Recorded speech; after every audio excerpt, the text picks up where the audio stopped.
কোরআন হাদিস শিখা ছাড়া সাচ্চা মুসলমান হওয়া যাবে? কোরআন হাদিস শিখে হবে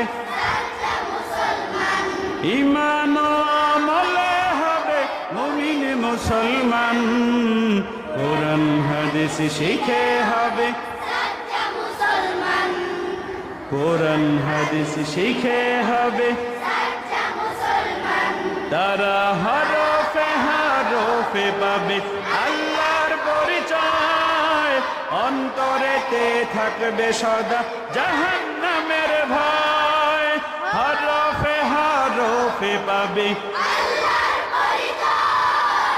অন্তরেতে থাকবে সদা জাহান্নামের ভয়।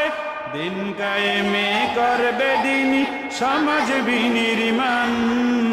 কোরআন হাদিস শিখে হবে সাচ্চা মুসলমান।